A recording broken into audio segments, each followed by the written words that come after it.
bij een nieuwe aflevering van Peters Proefrit. Vandaag rijd ik een auto die mij al jaren fascineert en jou waarschijnlijk ook.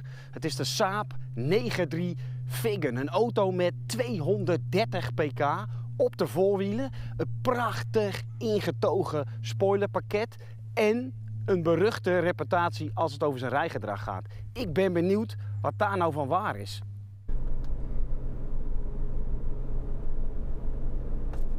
De 9.3 Viggen kwam in 1999 op de markt en is tot 2002 geleverd. Er zijn ongeveer 4600 exemplaren van gemaakt.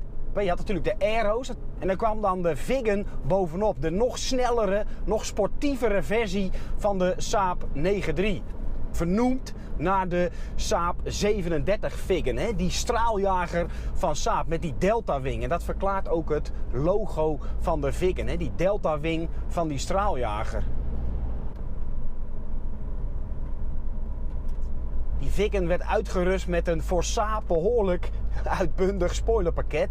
Dikke voorspoiler, side skirts en een grote spoiler op de achterklep. Dat was dus niet alleen show. Het verlaagde de luchtweerstand, maar het verhoogde ook de neerwaartse druk. Ja, prachtig aan die auto vind ik ook die 5 Sparks 17-inch lichtmetalen wielen. En achter die 17-inch wielen zaten dan van die gegroefde remschijven. Ja, dat heeft mij altijd gefascineerd. Net als geperforeerde remschijven vond ik gegroefde remschijven ook altijd iets bijzonders hebben, iets sportiefs. Deze auto heeft voor niet meer die remschijven en dat zie je eigenlijk bij vrijwel alle tweedehands 9.3 Viggens. Die hebben allemaal gewone remschijven. Waarschijnlijk omdat die gegroefde remschijven misschien wel 3-4 keer zo duur waren. En die Viggen was een bijzondere auto. Je had natuurlijk dat Lightning Blue, hè, dat prachtige mooie blauw waarmee deze auto werd geïntroduceerd. Verder was hij er ook in dit grijs. En dit grijs vind ik misschien nog wel wat mooier staan. Dat maakt hem nog ingetogener dan dat blauwe. Ja, die Viggen die werd geleverd als 5-deurs, als cabrio en zoals deze auto als de 3-deurs versie. Kostte in Nederland, schrik niet, 115.000 gulden. Dat waren bedragen waarvoor je in die tijd ook een dikke Audi kon kopen, een dikke Mercedes, een snelle BMW.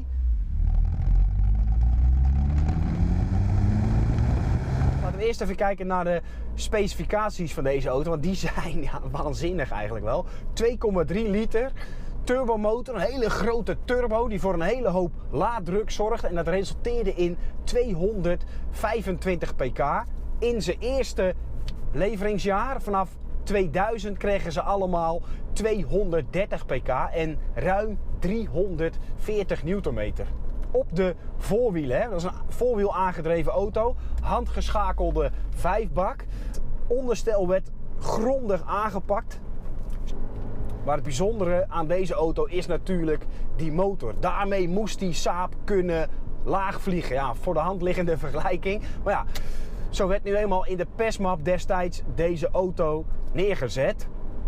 Topsnelheid van 250 km per uur. Onder de 7 seconden na de 100. Als je een stukje stroef asfalt vindt. Want deze auto is berucht om het feit dat hij zijn pk's niet op het asfalt krijgt. Dat hij trekt in het stuur. Dat hij wild aan het stuur aan het trekken is als je accelereert. Omdat die wielen aan het doorslippen zijn. Dan gaat hij trekken aan dat stuur. Dan zoekt hij ze weg. Ja, en dan is het niet echt een hele nauwkeurige auto om aan te sturen. Nou, hier heb je een bocht. Stuur ik in. Helt hij behoorlijk over. En bij het uitaccelereren voel je hem weer in het stuur trekken. Die 340 plus newtonmeters die zijn duidelijk te veel voor de aangedreven voorwielen. Besturing. Die besturing is ook... Ja, dat heeft weinig te maken met een communicatieve of gevoelige besturing. Ja, je geeft meer een beetje in grote lijnen de koers van deze auto aan dan dat hij zich heel nauwkeurig laat aansturen. Maar dit is een auto die je niet kocht omdat je het rijgedrag van een BMW 3-serie wilde of het stugge onderstel van een Audi uit die tijd. Als je dat verwachtte, ja, dan vond je het helemaal niks. Het is dan ook heel makkelijk om deze auto finaal af te branden. Maar ja, dat doe ik niet. Want dit is een auto die je moest kopen met je verstand. Deze auto kocht je met een bepaalde reden. En die reden moet zijn dat je graag heel hard rechtuit wil branden, om het zo maar te zeggen. Daar is deze auto echt voor gemaakt. Hij was op de tussenacceleraties vrijwel net zo snel als een BMW M3 uit die tijd.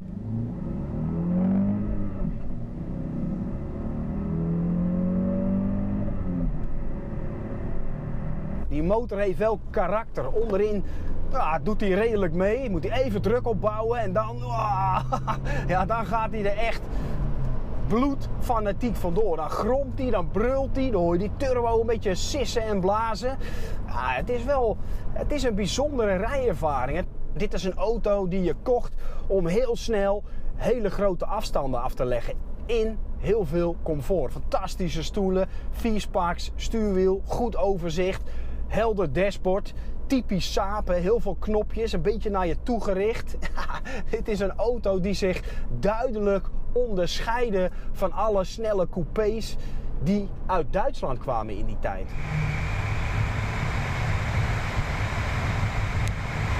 Deze auto staat te koop in Doetinchem bij Thijs Bongers Exclusive. Hij vraagt €19.999. De auto heeft 97.000 gelopen, komt uit Spanje. Ja, ziet er hartstikke netjes uit. Goed in de lak, goed interieur nog. Motortje voelt sterk. Remmen voelen goed, zitten nieuwe remmen op. Verse banden ook. Dus dit is wel een exemplaar wat gewoon in hele goede staat is.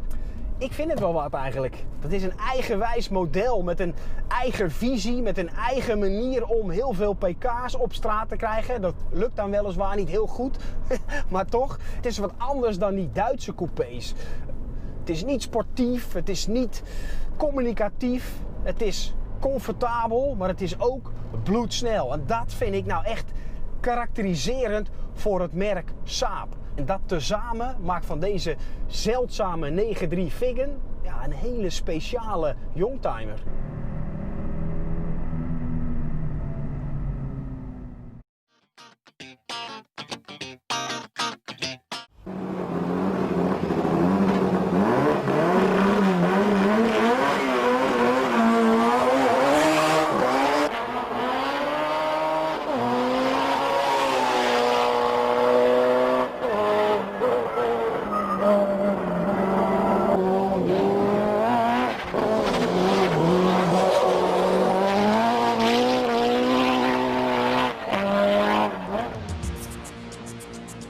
It's an experience reserved for only a handful. For those who choose to become one with the machine. For those willing to push themselves and the engineering to the limits.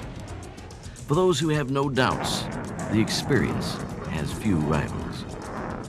The 1999 Saab Viggen, inspired by pure power.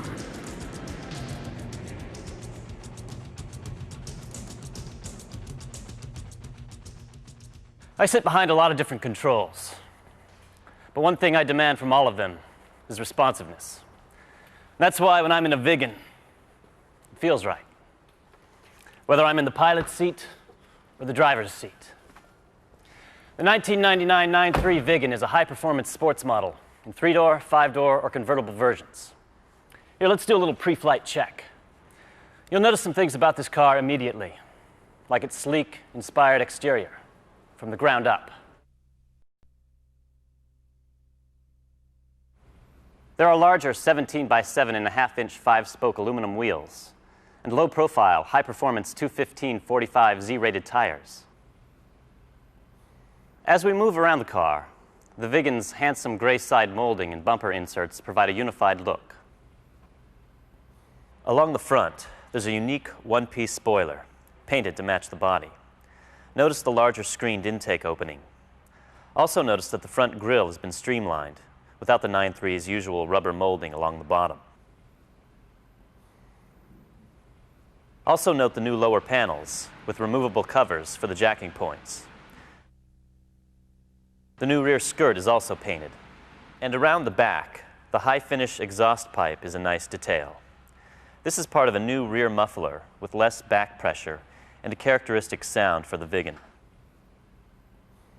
The rear spoiler is also new, and on 3- and 5-door models, this necessitates a different antenna, which is tuned for both AM and FM. One note here. The antenna is easily removable, and it must be removed before entering a car wash. Also note that the antenna amplifier is contained in the base of the antenna. And because the Viggen convertible has a different rear spoiler, it comes with the standard 9.3 motorized antenna. Incidentally, this is lightning blue, a new color unique to the Viggen.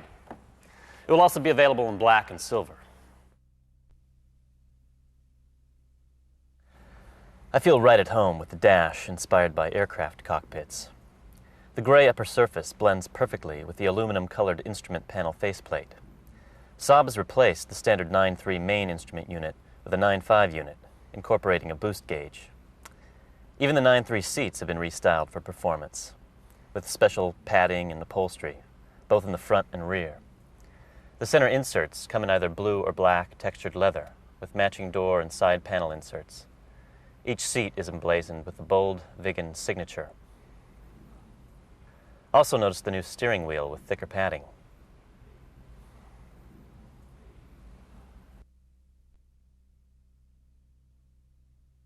Now let's take a look under the hood. See what gives the Viggen its distinctive character. The first time you drive the Viggen, you'll feel the difference.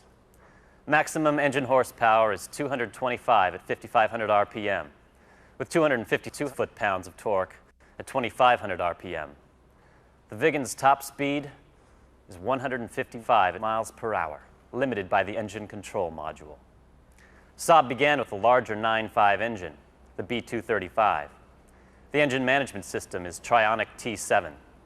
Saab engineers have fine-tuned the software to recalibrate the torque curve for even higher performance. Maximum torque is limited in first and second gears and reverse. In the convertible, the torque has been limited slightly more in first and second gear to minimize body flex. One other thing. In order to achieve the best performance, the Viggen requires fuel with an octane rating of at least 92. The B235R engine has been modified to maximize performance. For example, the exhaust valves are made of a special heat-resistant alloy. There is a 5mm cavity in the valve heads to distinguish them from the standard valves. New reinforced Molle pistons have also been installed with special wrist pins. The Viggen has platinum spark plugs and a Mitsubishi turbocharger. The Viggen is currently available only with a manual transmission. Like the engine, the gearbox and clutch is also beefier than the standard 9.3. The axles are 9.5. The gear case and clutch housing are reinforced, and the clutch pressure plate and clutch disc are heavy-duty versions to handle the higher torque. While we're under the hood, I should say a little more about diagnostics. I've already mentioned that the Viggen is equipped with the Trionic T7 engine management system. Because of this, the 9.3 Viggen has a P-bus in addition to the standard 9.3's I-bus. The bus functions on the Viggen are now the same as on the 9.5.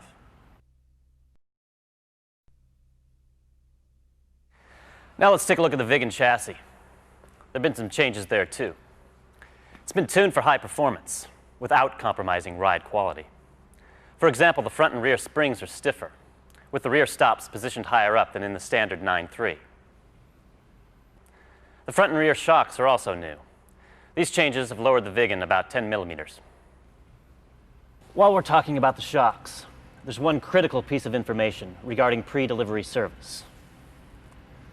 There are 3 transit packer shims on each of the front struts. These shims effectively disable the suspension system for shipping purposes. They are hidden by the strut boot. It is crucial that all 3 on each side be removed to avoid damage to the car. The last thing to debrief is the Viggen's new, more powerful brakes. On the front, the discs are almost an inch larger, and the calipers have been repositioned, making them suitable for larger wheels. Incidentally, you'll notice the brake calipers are powder-coated black all around. The front brake pads are the same as those used on the 9.5 and other 9.3s, but the rear pads, while appearing to be like those of the 9.3, actually are made of a new friction material. In addition, the rotors have been redesigned for improved cooling, with larger cooling channels between the discs and grooves on the discs themselves. Saab has also installed the vacuum servo from the 9.5. So that's the brief on the 1999 Viggen. It's an impressive piece of engineering, all designed for one thing: to provide every ounce of power and performance and handling possible. It's fun to talk about, but it's even more fun to drive it.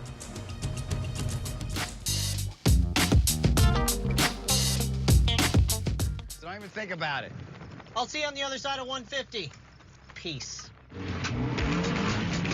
Come on, Saab. We'll show them how it's done.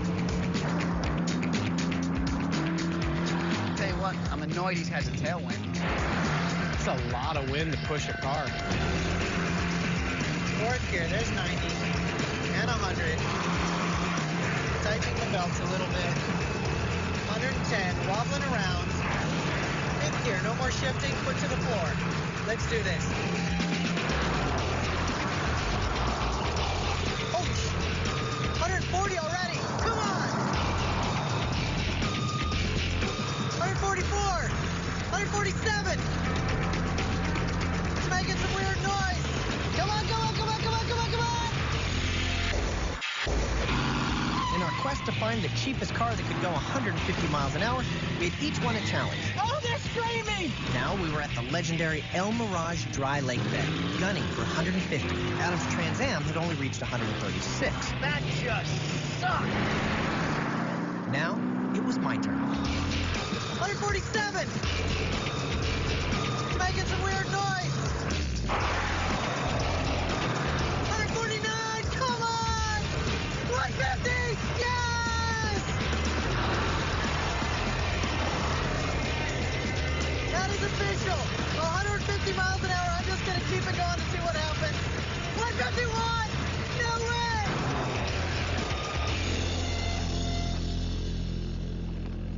$151! No! Yes! No. Look at the tape. No. Absolutely. Woo! Whoa! I'm gonna put that right there. That's what I'm talking You did about. 151. 151. Great. You know what? I'm going. I'm going. Go. Turn off your wiper. I don't know how.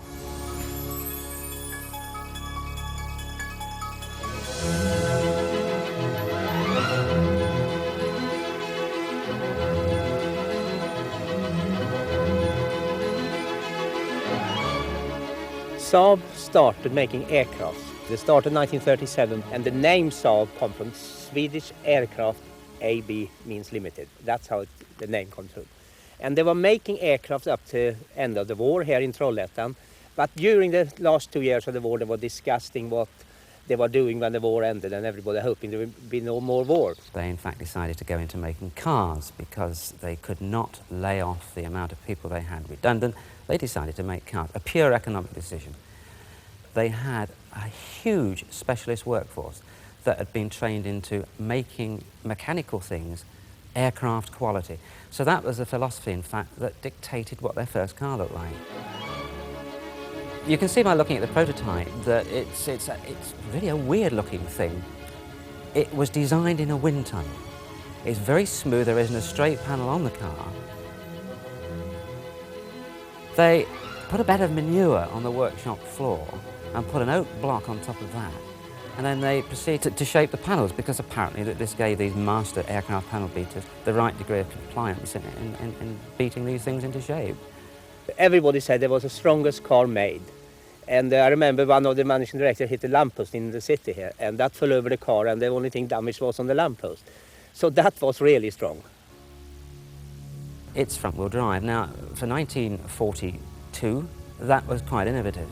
A two-stroke engine, small, compact, took up very little space in the car. Reaction to this early prototype was very good, even from the press and the public alike. And they decided then the investment was there to retool and make the first Saab car, the Saab 92.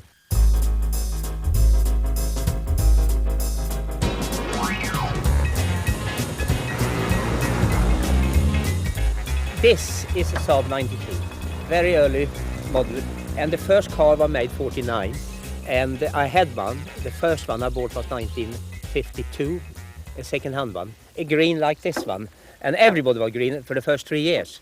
And the story is they had bought so much green paint for the aircraft and the military side, so this was left and we were painting them green for the first 3 years.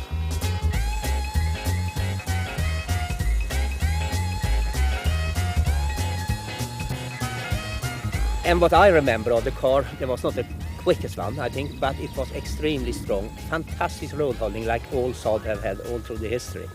And that's, I think, what people like. We sold fantastic well, we sold everything you can make. The early ones have some limitations. It got hot, very hot. For this 92 model, didn't have any cooling fan, so only the speed when you were driving. People who went on holiday in Switzerland, they complained about this damn thing was boiling all the way up and the brake fluid was boiling on the way down. But nobody really listened to it for quite a few years.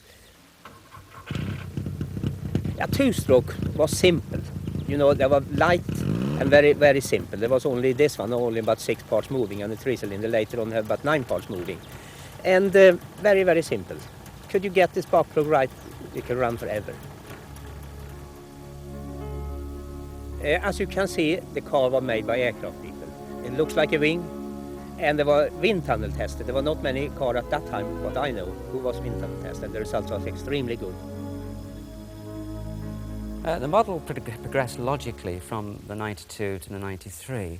It was a larger car, it fitted a larger engine, the interior appointments were much better, and generally it was an all-round better car.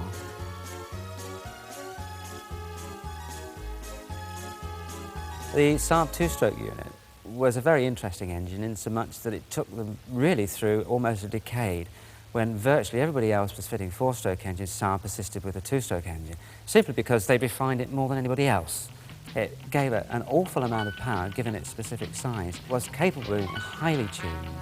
Witnessed the success with Eric Carson in the rallying days. Saab were interesting in rallying, I believe, for find out that was the best way to test the car. You can have people testing a car on a test track, but it's not the same as they come to competition. And that's where I think we were far ahead of other manufacturers.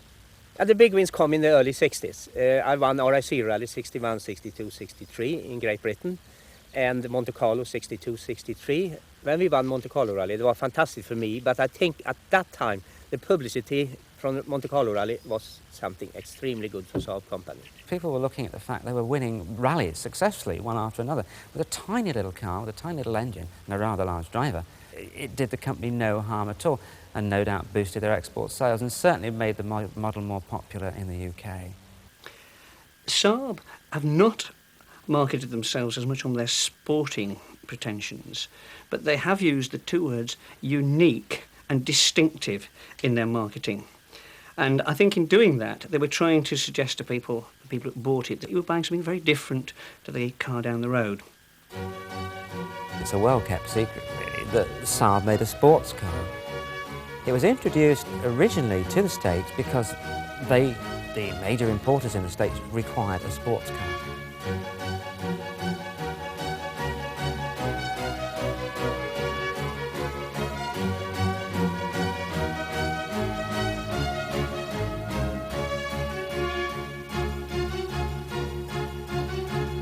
Saab drivers themselves are usually unusual people, and certainly the Sonnet personifies that. I mean, they're extremely unusual shape, and I think quite exciting. Some people think they're just a joke, and I think it's how it takes you.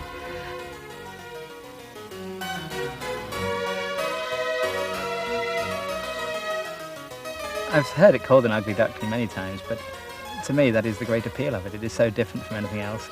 I think it has a tremendous flair in its design. I think there's a real symmetry of form about it, and I love it. I don't care what people say about that at all.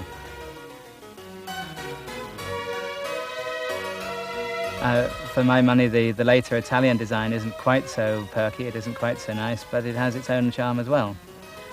But they are certainly so different from anything else that is an appeal in itself.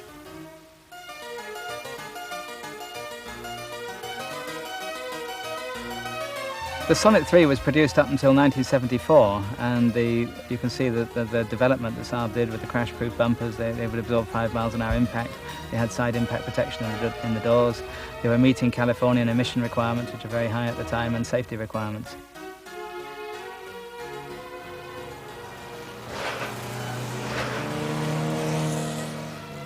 was a very serious sports car. And with the front-wheel drive handling and perfect balance that the engine configuration gave it, it was the most fantastic car to drive.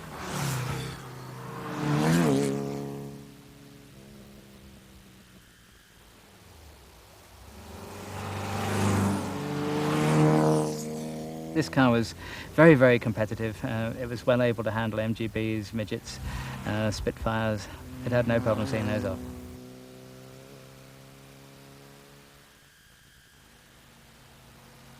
Saab made it a success because it was such a vivacious and sporty car. They were using front-wheel drive simply because this was what they were used to manufacturing. It was the formula for their success in rallies and everything. And they were using 96 parts, Saab 96 parts. So they were using the same engine, the same transmission, many parts. The back suspension was all shared as well. Well, I first saw Saabs in about 1960 when I went over to Denmark on a school trip. And the funny little car did rather appeal to me then. I'm actually a veterinary surgeon using just alternative medicine methods. This is homeopathy, acupuncture, herbs for treating animals, and we find this very, very useful. But of course it does make me a bit of a misfit. I am a little bit unusual in my veterinary work, and I suppose this goes along with owning Saabs, that most people who own Saabs seem to be a little individualistic. They don't seem to be your normal car buyer, and it's certainly a minority make of car.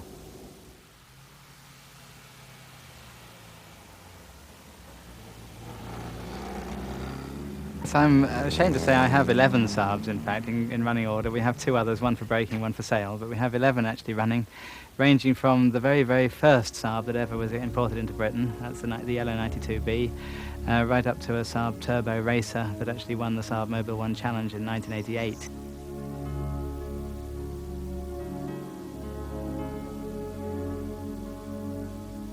In the spring of '67, obviously Saab had some decisions to make. There was change in the air. They'd gone as far as they could go with these rather funny, peculiar-looking little cars. America, still their biggest market, dictated they had something more in the way of a comfortable passenger saloon. When you develop a car, you need something as a test bench for driving without any publicity. So we very simply took an old Saab 96, cut it apart in 2 pieces, and widened it. This hybrid, as we call it, we had a nickname called the Toad. And then we put in the new engine and the transmission, chassis and so on for the new coming car.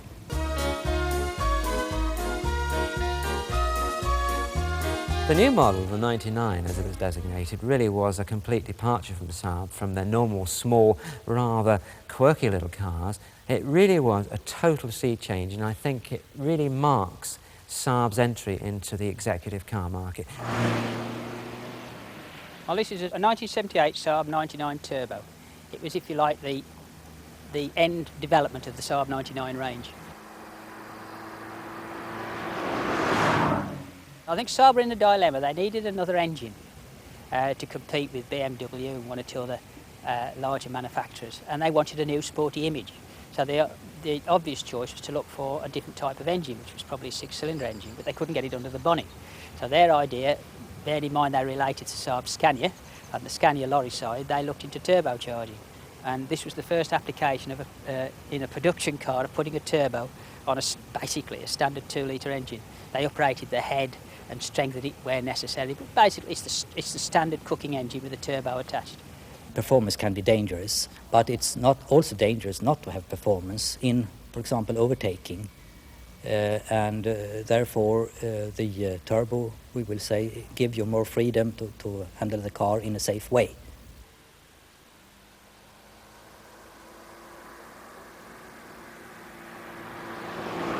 This was basically a prototype to introduce the press to turbo motoring, and they loved every second of it. The only time the turbo will cut in is when you floor the accelerator. Then you'll hear it start to spool up with a low-pitched whine, and then all of a sudden the car takes off, and then you hang on. It's interesting, grand fun. But you get used to it after a while, especially when you've bought the second or third set of front tyres. Otherwise, it's just an ordinary standard saloon car, quiet and docile, no problems at all. It'll sit in traffic jams, it'll mess about, no temperament at all. But when you put your foot down, wow.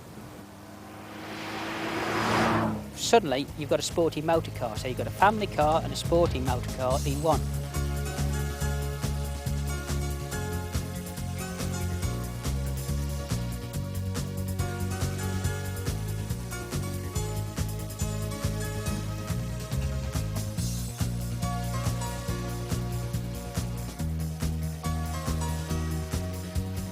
There were problems in the early days because people come tearing in off the motorway, stop with the turbo glowing cherry red, which they do quite normally, quite naturally, and switch the engine off, and then the engine could gel on the bearings.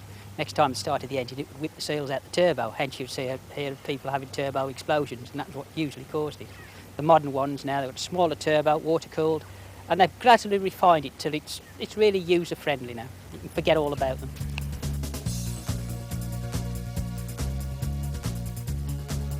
I don't know why I started collecting Saabs, to be honest, because, well, I do. They're quirky. They don't follow anybody else's pattern. They do their own thing, their own way. Basically, it's driver's enjoyment, and you get a hell of a lot out of your motor with Saab. The 99 in a rather circuitous route became the 900, quite simply because Saab were not going to achieve what they wanted to achieve in the States with the current 99 model. There simply was not enough metal front and back to meet the very swinging crumple and crash laws that were being introduced into America at the time. And they did this simply by extending the chassis to incorporate a longer overhang at the front and a longer overhang at the rear, which would comply with their regulations. The classic 900 was the car that did more for Saab than any other of its vehicles. It was a model that was introduced in 1979 and in fact continued to evolve till its run-out year, which was 92/93. They still had this very strong aircraft heritage, and it manifested itself in the design from this huge sweeping windscreen, really. But when you're actually sitting there as a driver, you don't get any A-pillar in your line of peripheral vision. It really is pure Concorde, if you like.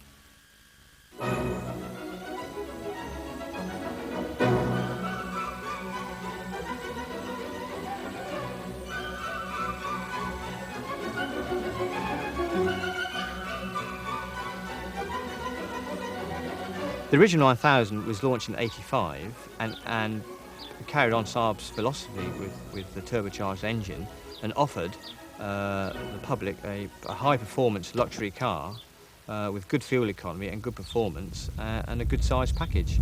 The 9000 has consistently won safety awards every year since it was first produced, both in the States and in Sweden. You know, independent analysis of crash statistics have shown the 9000 to be one of the safest cars on the road. Saab have always been synonymous with safety. Their cars embodied all their aircraft practices in putting a vehicle together. You don't put one of these things in the sky until you're sure it's going to fly. They didn't put a Saab on the road until they were sure it was going to drive safely. Now, we are a little different from the rest of the world, perhaps in Sweden and Scandinavia, that we have elks on our roads, big animals with long legs, heavy. If you hit them by accident, then they will smash into your window and they will totally destroy the compartment. So we have tests to verify that we can stand an elk test. So we have a specification for that.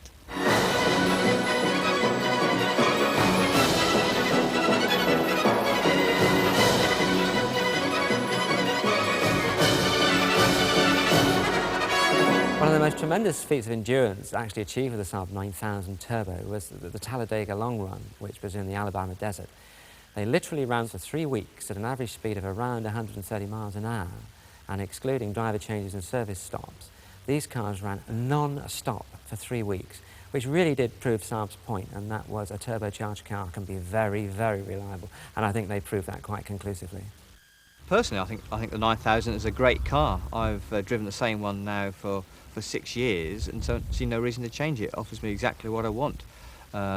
Good road holding, comfort, good accommodation for my family of 5, a large boot space, good economy, good everything. In fact, you know, it's the world's best car.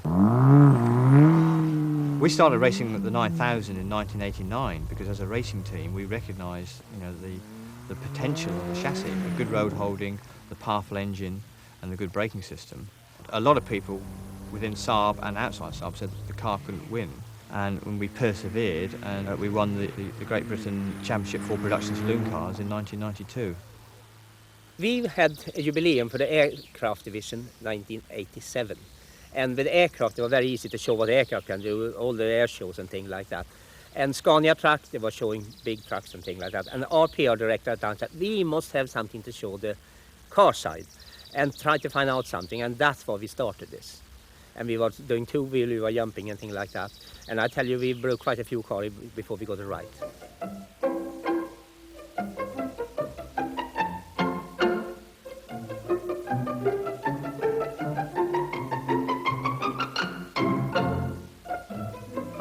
We want to show how easy it is to drive a Saab. For all the cars we're using are standard cars, and the drivers in no way special either. They all work at the factory.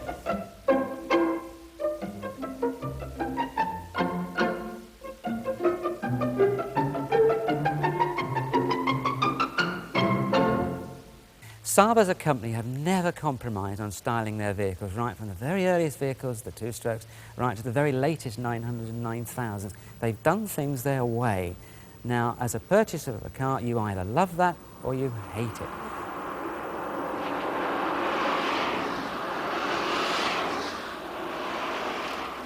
I believe research has been done, market research, to try and find out what makes a Saab driver tick. And I believe the Saab driver just does not fit into any particular marketing mould. They cannot classify that person. Presumably all sorts of different people come to Saab simply because they're individualistic.